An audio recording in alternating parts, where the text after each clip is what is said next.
You either survive the night or you become a part of the night. My name is Josh. This is Victims and Villains. We're talking about Until Dawn today.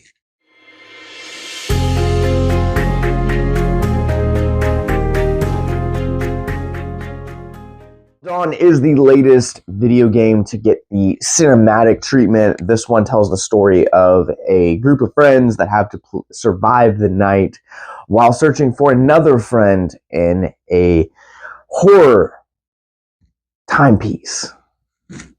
I will say very much off the bat, I have never played the Until Dawn game or games. I know nothing about this franchise other than it is a survive the night type of premise. And I honestly kind of thought that for the most part, this was a really fun movie. Now, I know this is not going to be for everyone. I know there are probably going to be people that hated it, but overall, I really had a lot of fun with this one. I think very early on, I think this movie sets up a lot of character traits that don't really actually have any payoff. They kind of serve as like very lackluster development for the characters, and they just kind of make these characters feel very one note, like there's no depth here. And honestly, for a movie like this, you don't really need depth, but it is very aggravating that there is probably 15 to 20 minutes of this movie that does not need to exist at all, and really honestly would have made a really tighter film overall.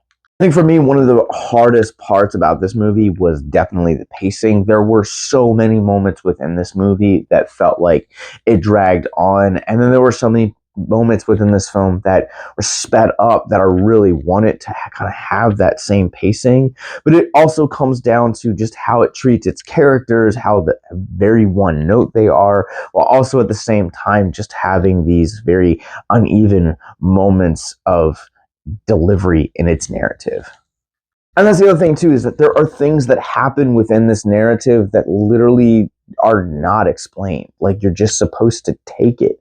Like, there's a girl amongst our group of friends who is supposedly psychic, and it's kind of played for laughs and it's kind of played for a joke. It's like, oh yeah, she believes it is, and then somehow along the way, like, it's actually like revealed that she is, but there's like a really weird like dynamic switch in tone of how it's delivered. It's one of just many examples of how this film is just kind of messy from a narrative perspective.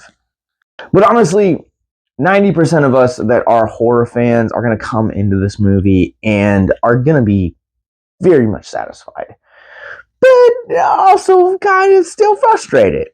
Again, I know this is a movie that has a loyal following, and I know that when the first trailer came out, a lot of people were upset by how the video game kind of got transferred into its cinematic counterpart here. But honestly, I had a blast with it. This movie is riddled with mistakes, make no doubt about it, but the way that it embraces the genre and its complexities, I thought was actually a really refreshing take on a horror time loop.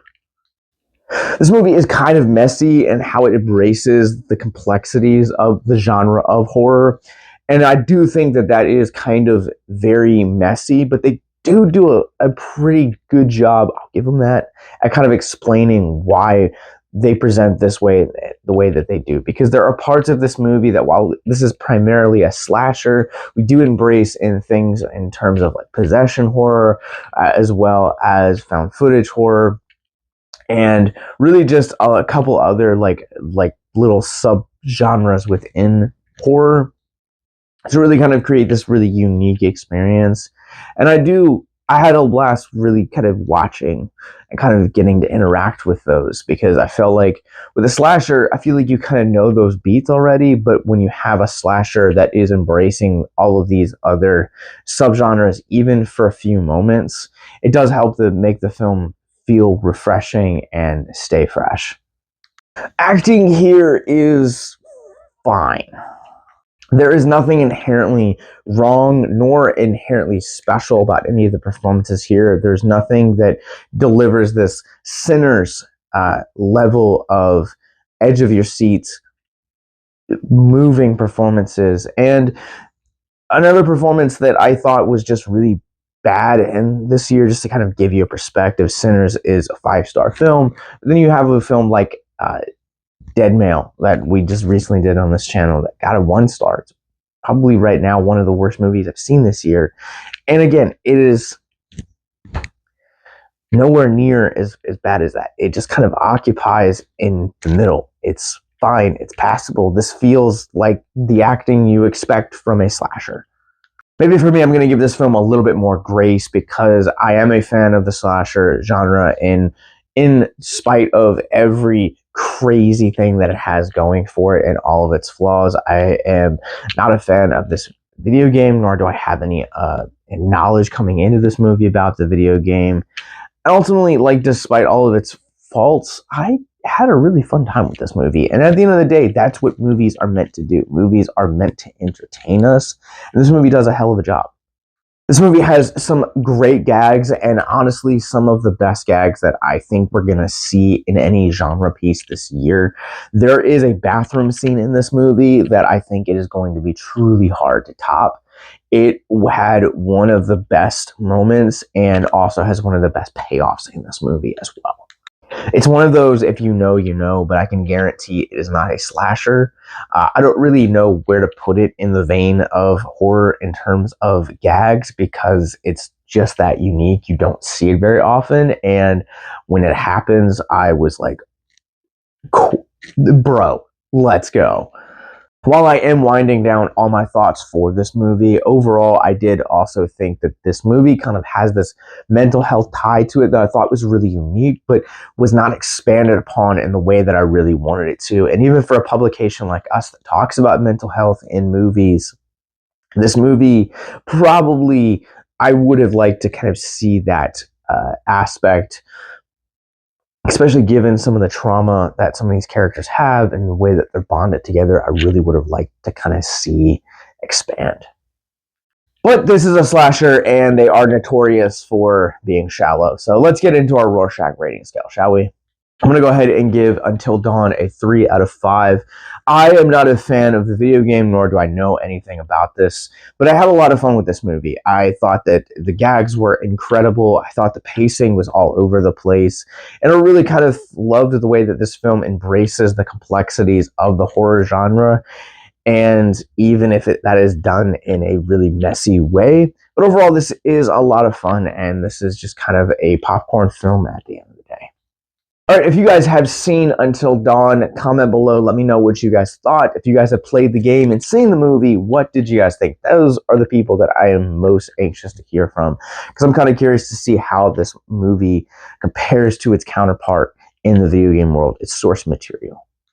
Well, as I teased earlier, this movie does do a lot with mental health, and we are a mental health publication, so let's talk about mental health. If you guys are new to our content, Mental Health Moment is where we take a theme of mental health out of the film which we're reviewing, talk about it for a few moments in the hopes to deconstruct the stigma surrounding mental health.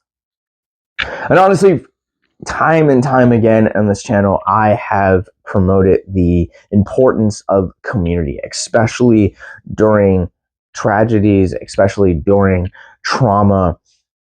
Focusing and leaning into that community is going to be the best thing for your mental health.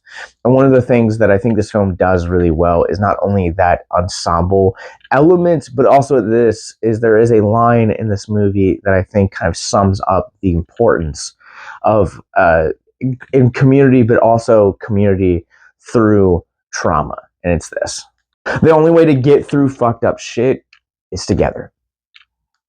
And honestly, there's no need for me to kind of expand or explain that, because I think that quote, it's said a few times within the movie, it says it all. If you really want to get through the hardest times in life, lean into community, lean into people, because your mental health will thank you. Depression tries to tell you that no one will understand or that no one will care about where you're at, and that's just simply not true. We see it here in this movie. I've lived it in real life. I'm talking from experience. The only way to get through some of life's hardest issues is together. So lean into your community. Lean in and embrace them for everything they're worth. So if you or someone you know is struggling with suicide, addiction, self-harm, or depression, please click the links in our show notes below. Until Dawn is now playing in theaters everywhere from Screen Gems and Sony. Again, In the show notes below, you guys will find our follow button, links to our mental health resource library, podcast network links, social media links, how to support us via Patreon, as well as Paramount Plus, and more movie reviews like this. So until next time, remember to keep it classy, keep it spooky, and survive until dawn.